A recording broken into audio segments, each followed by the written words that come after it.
The quantum detection arrays at the edge of the Sol system lit up like a supernova. Humanity's most advanced sensors had picked up the arrival of over 300 vessels, their massive forms distorting space-time as they dropped out of faster-than-light travel. The Nexus Confederation's arrival was neither unexpected nor welcome. Admiral Sarah Chen stood on the bridge of the TES Prometheus, her weathered face illuminated by the holographic display showing the incoming fleet. She had spent the last 15 years preparing for this moment, ever since Earth's quantum research breakthroughs had started attracting unwanted attention from the stars. The Confederation vessels arranged themselves in a ceremonial formation, a show of force masquerading as diplomacy. Their ships were biological marvels, massive organic-synthetic hybrids that dwarfed humanity's largest vessels. The lead ship, nearly 20 kilometers in length, positioned itself at the head of the formation. "They're broadcasting on all frequencies, Admiral," Lieutenant Rodriguez reported, his fingers dancing across the neural interface console. "The message is being translated now." The holographic display flickered, revealing the form of High Arbiter Zixtal of the Nexus Confederation. The being's crystalline body structure refracted light in mesmerizing patterns, a biological display meant to inspire awe and submission. Its voice resonated through the bridge, artificially modulated to sound pleasant to human ears. "People of Earth, your technological advancement has drawn the attention of the Nexus Confederation. Your recent breakthroughs in quantum manipulation technology pose a potential threat to galactic stability. We offer you a choice. Surrender your quantum research and submit to Confederation oversight, or face immediate neutralization. You have 12 Earth hours to comply." Admiral Chen's expression remained neutral, but her hand tightened almost imperceptibly on the command rail. The Confederation's ultimatum was exactly what Earth's intelligence division had predicted. They believed humanity would react like the 17 other civilizations they had subjugated in the past century, with fear and submission. What they didn't know was that Earth had been watching them for decades.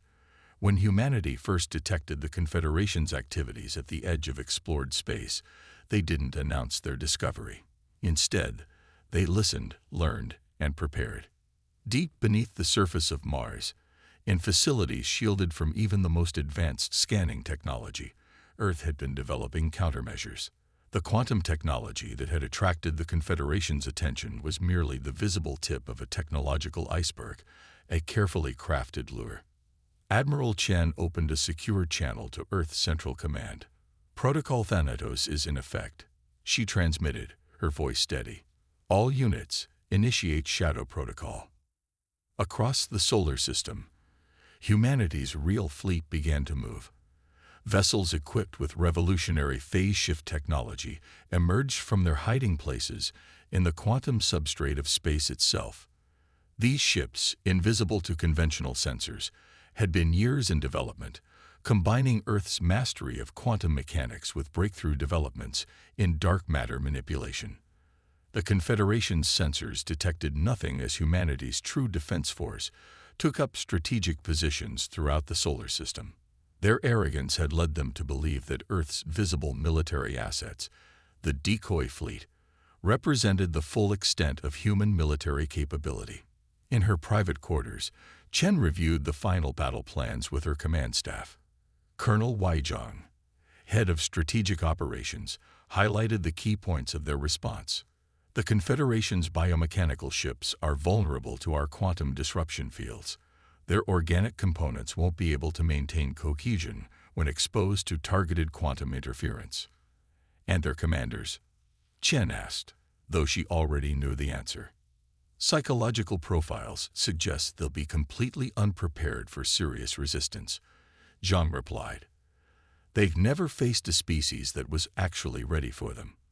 Their standard tactical doctrine relies heavily on shock and awe, followed by overwhelming force against disorganized opposition." Chen nodded, allowing herself a small smile. "Then let's show them something new. Initiate broadcast on their command frequency." The response to the Confederation's ultimatum was brief. "The people of Earth reject your terms. we suggest you reconsider your position." As the 12-hour deadline approached, the Confederation fleet began to move into attack formation, their biological ships pulsing with gathered energy. High Arbiter Zixtal prepared to deliver the order that would begin yet another swift conquest. They never saw the first attack coming. Quantum disruption fields blossomed throughout their formation, the invisible energy patterns wreaking havoc on their ships' organic systems. Vessels that had survived centuries of conventional warfare began to break apart at the molecular level as their biological components lost quantum coherence.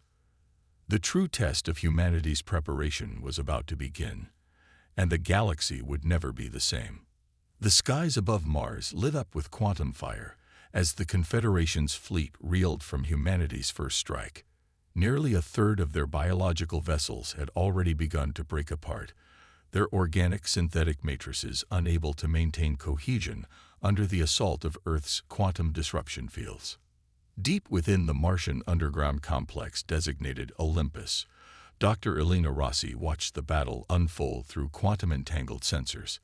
The facility she commanded had spent the last decade developing what the military dubbed the Lazarus Protocol, humanity's true technological masterpiece. "Begin activation sequence for the Lazarus swarms," she ordered, her voice echoing through the cavernous control center. Around her, hundreds of technicians and scientists worked at their stations, their movements precise and practiced. They had rehearsed this moment countless times, but now it was real. The Confederation's response to their initial losses came swiftly. Their remaining ships reconfigured, biological armor healing and adapting to the quantum disruption fields. High Arbiter Zixtal's voice boomed across all frequencies, its previous diplomatic tone replaced with cold fury. "Your resistance is unprecedented, but futile. The Confederation has conquered species far more advanced than yours. This display of defiance will only make your eventual submission more thorough." Admiral Chen's hologram materialized in the Olympus Command Center.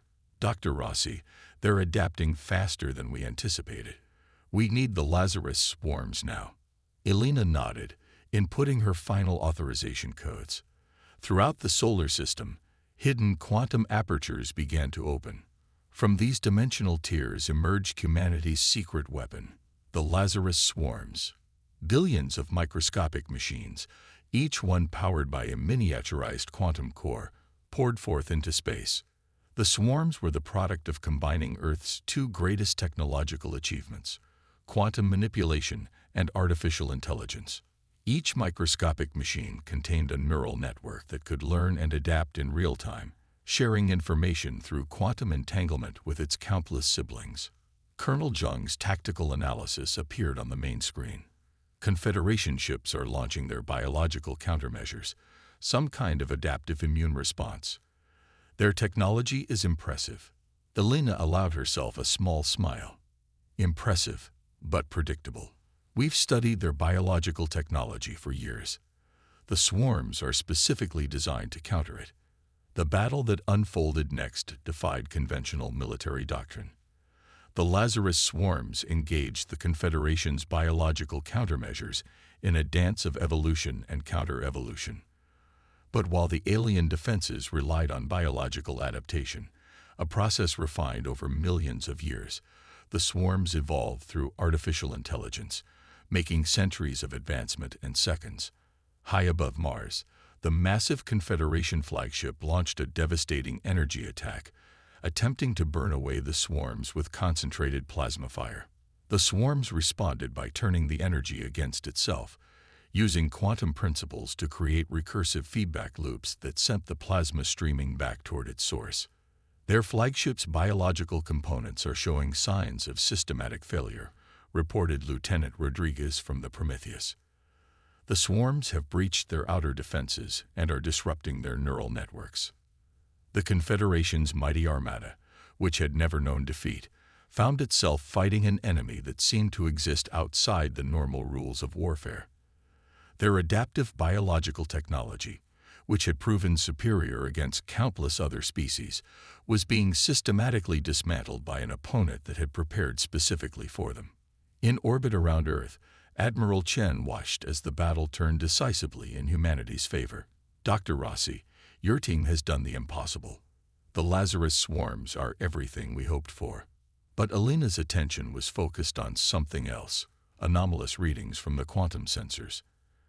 Admiral, we're detecting unusual quantum signatures from the damaged Confederation ships. Their core systems are doing something we haven't seen before. The alien vessels began to pulse with a strange rhythmic energy.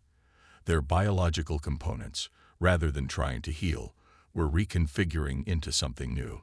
High Arbiter Zixtal's final transmission carried a note of grim determination. You have violated the natural order with your abomination machines. The Confluence Protocol was created for such a moment. Let us see how your technology fares against the combined biological knowledge of 1,000 conquered worlds. The remaining Confederation ships began to merge, their organic components flowing together into a single massive entity. The real battle for Earth's survival was about to begin, and humanity would need more than just the Lazarus swarms to survive what came next. The massive biological entity that had once been the Confederation fleet pulsed with otherworldly energy. Nearly 20 kilometers across, it resembled a living nebula, its surface rippling with bioluminescent patterns. The combined knowledge and biological technology of 1,000 conquered civilizations had created something that defied conventional physics. All ships fall back to secondary positions, Admiral Chen ordered, her voice steady despite the unprecedented threat before them. The Lazarus swarms attempted to engage the entity, but their quantum disruption effects seemed to pass through it like light through fog. In the Olympus facility, Dr. Rossi and her team worked frantically to understand what they were facing. The entity exists partially in quantum flux, she reported to Chen. It's using the combined biological technology to exist in multiple quantum states simultaneously. Our current countermeasures can't get a lock on its primary form. That's when Colonel Zhang made a connection that would change the course of the battle. The Helios Protocol, he said suddenly. It's time to activate the Helios Protocol. Deep within Jupiter's atmosphere, humanity's most ambitious military project waited. The Helios Array, a massive network of artificial quantum singularities, each one carefully maintained in a state of perpetual collapse. It was a weapon so powerful that its mere existence had been classified beyond top secret. High Arbiter Zixtal's consciousness, now part of the massive entity, broadcast its challenge across space. Your machines cannot touch us now. We are evolution perfected, the culmination of biological mastery. Surrender, and your species' knowledge will join our collective. Admiral Chen's response was to transmit a single code, Helios Rising. The quantum singularities within Jupiter began to pulse in sequence. The gas giant's atmosphere rippled as space-time itself bent to humanity's will. The Helios Array wasn't just a weapon, it was an artificial quantum universe, created to trap and contain threats that conventional warfare couldn't touch. Entity is responding to the quantum fluctuations, Rodriguez reported from his station. It's trying to shift away, but the array is creating a containment field. The battle that followed transcended traditional combat. The entity fought against the artificial quantum universe trying to envelop it, its biological technology attempting to adapt to laws of physics that shouldn't exist. But humanity had spent years preparing this trap, creating a pocket universe with rules specifically designed to counter the Confederation's biological mastery. Dr. Rossi watched the quantum readings with intense focus. The entity is losing coherence. It can't maintain its quantum state inside the array's influence. Now's our chance. Reconfigure the Lazarus swarms for quantum-phased attack. The swarms, guided by their adaptive AI, altered their quantum signatures to match the artificial physics of the Helios Array. They struck the entity as it struggled against the containment field, their attacks finally finding purchase against its previously untouchable form. The entity's surface began to fracture, its bioluminescent patterns becoming erratic. High Arbiter Zixtal's final transmission was fragmented, impossible. Biological life cannot master quantum reality this way. That's where you were wrong, Chen responded, though the transmission was likely never received. Humanity hasn't mastered quantum reality. We've learned to dance with it. The entity's collapse was spectacular. As it broke apart within the Helios Array's containment field, the combined knowledge of 1,000 civilizations was released in a cascade of quantum energy. The Lazarus swarms, acting on their programming, began to collect and contain the data streams. But victory came with its own price. The Helios Array, strained beyond its design limits, began to destabilize. Jupiter's atmosphere roiled as quantum singularities threatened to break free of their careful balance. "We need to shut it down," Dr. Rossi warned. "If those singularities destabilize completely, we'll lose the outer solar system." Admiral Chen faced a decision that would define humanity's future. The array could be used to eliminate any possibility of Confederation survival, but at the risk of catastrophic damage to their own solar system. Admiral Chen made her decision in the span of a heartbeat. Initiate Helios shutdown sequence. Control deactivation only. The quantum storms above Jupiter began to subside as the array powered down. It was a risk, leaving potential fragments of the Confederation entity intact, but destroying Jupiter's orbital stability would cripple humanity's future expansion into space. Some victories weren't worth the cost. In the Olympus facility, Dr. Rossi and her team worked to contain the quantum data streams captured by the Lazarus swarms. What they found in that data would reshape humanity's understanding of the galaxy. "Sir," Lieutenant Rodriguez called out, his voice tense, "we're detecting quantum communications from the outer system. The remaining Confederation vessels, they're talking to each other, but not in any pattern we've seen before." The holographic displays showed the truth. The surviving Confederation ships weren't regrouping for another attack. They were arguing among themselves.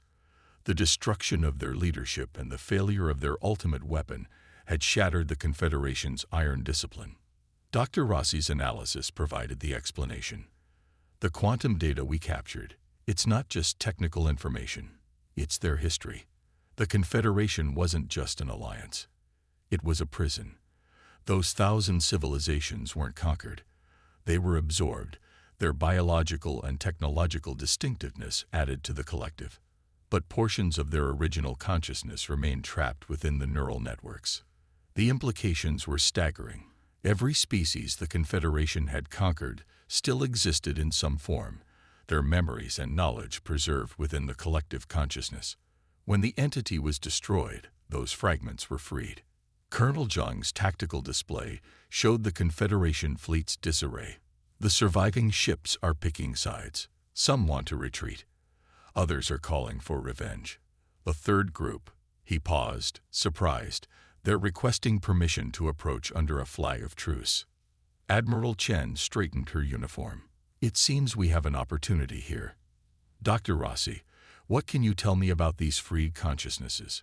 "They're not just memories," Elena responded, excitement creeping into her voice. "The quantum data contains complete neural patterns. With the right technology, we might be able to restore them, give them new bodies, return them to their original forms. We could bring back entire civilizations that the Confederation consumed." The next few hours were a flurry of diplomatic activity. The Confederation ships that had chosen peace approached slowly, their biological systems reconfigured to show submission rather than aggression. Their representatives told a story that changed everything humanity thought they knew about the galaxy. The Confederation hadn't been founded as a conquering force. It began as a desperate alliance against an even greater threat, something that lurked in the dark space between galaxies. But power corrupted, and the original mission was forgotten. The Confederation became what it was meant to fight against. "Admiral," Dr. Rossi's voice was urgent, "the quantum data, there's something else in it. Information about this threat they were created to fight. It's still out there, and according to these readings, it's headed toward our galaxy." Chen looked at the tactical display, where former enemy ships now waited peacefully alongside human vessels. The Confederation's greatest weapon had failed against humanity's preparation and ingenuity. But perhaps that same ingenuity, combined with the knowledge of 1,000 freed civilizations, could prepare the galaxy for what was coming. "Open a channel to all vessels," she ordered, "to both our forces and our former adversaries. I think it's time we had a discussion about the future." The quantum communications array activated, connecting human and alien minds in conversation. The former Confederation ships, their biological systems now free from central control, pulsed with new patterns, not of aggression, but of possibility. Humanity had not just won a war. They had inherited a mission. The true test of their species' worth wouldn't be measured in military victories, but in their ability to unite and rebuild what the Confederation had nearly destroyed. And beyond that, to prepare for a threat that had driven their former enemies to such desperate measures. In the darkness between the stars, something stirred, its ancient consciousness registering the quantum disturbances from the battle. The game had changed. Its next meal would not come so easily. In the 3 months since the Battle of Jupiter, Earth had changed more than it had in the previous century. The quantum data recovered from the destroyed Confederation entity had revolutionized human technology, while the liberated alien consciousness provided insights into galactic history that humanity had never imagined. Admiral Chen stood in the newly constructed Galactic Assembly Chamber, built deep within the lunar crust. Around her, holographic representatives of 24 restored civilizations participated in what might be the most important meeting in the history of the Milky Way. "The quantum sensors we've placed at the galaxy's edge confirm it," Dr. Rossi reported to the assembled delegates. "The entity that the original Confederation was created to fight, we're calling it the Void Harmonist, will reach our galaxy within 5 years." The holographic displays showed the approaching threat. Unlike the biological technology of the Confederation, the Void Harmonist was something altogether different, a cosmic parasite that consumed the quantum information of entire civilizations, leaving dead stars and empty planets in its wake. The Confederation's response to this threat was fundamentally flawed, Colonel Zhang explained. They tried to fight entropy with order, forcing uniformity through biological absorption, but our victory proved there's another way. Dr. Rossi stepped forward, her quantum interface implant glowing softly. "We've analyzed the Helios Array's effect on the Confederation entity. What we discovered is revolutionary. The array didn't just create a containment field. It demonstrated that quantum reality responds to diversity, not uniformity. The more varied the quantum states, the stronger the effect." The implications weren't lost on the assembled representatives. The Void Harmonist consumed civilizations by forcing quantum conformity, reducing complex patterns to simple, digestible forms. The Confederation had unwittingly played into its hands, making its work easier by standardizing the galaxy's species under one biological paradigm. "Our proposal is this," Admiral Chen addressed the assembly. "We combine our technologies, Earth's quantum manipulation, the restored civilization's biological mastery, and the knowledge we've gained from the Confederation's mistakes, not to create uniformity, but to enhance our differences." The next 2 years saw the greatest cooperative engineering project in galactic history. The Helios Array was reconstructed on a massive scale, with each civilization contributing its unique technological and biological expertise. But instead of creating weapons, they built quantum resonators that amplified the distinct patterns of each species' development. The Lazarus swarms evolved into something new: the synthesis network, a vast web of quantum AI constructs that helped coordinate between species while preserving their unique characteristics. Humanity's gift for innovation combined with the ancient wisdom of restored civilizations created defenses that the Void Harmonist could never have anticipated. When the entity finally reached the Milky Way's edge, it encountered not a galaxy of standardized prey, but an ecosystem of quantum diversity. Every attempt to impose its consuming order was met with cascading waves of complexity. The more it tried to simplify and absorb, the stronger the galaxy's combined defense became. The final battle wasn't really a battle at all. The Void Harmonist, unable to process the overwhelming variety of quantum states, began to break down. Its ancient consciousness, accustomed to consuming uniformity, couldn't maintain coherence in the face of such magnificent diversity. From her command post on the Prometheus, Admiral Chen watched as the entity that had terrorized multiple galaxies dissolved into quantum static. "Send the signal," she ordered. The synthesis network activated, transforming the void harmonist's dissolving essence into raw quantum potential. Not destroyed, but reformed into something new. Dr. Rossi's final analysis said it all. We didn't beat it with superior firepower or better technology. We defeated it by embracing what makes each of us unique. The very diversity it sought to eliminate became the weapon it couldn't overcome. In the years that followed, the galaxy entered a new golden age. The Galactic Assembly became a forum not for enforcing uniformity, but for celebrating differences. Each species pursued its own path while contributing to the greater whole. Humanity's role wasn't to rule or dominate, but to help maintain the delicate balance between cooperation and independence. And in the quantum fabric of space-time, the patterns of 1,000 civilizations danced together, creating a harmony that would protect their galaxy for millennia to come. The war was over, but humanity's greatest adventure was just beginning. The stars beckoned, and this time, they held not threats, but possibilities.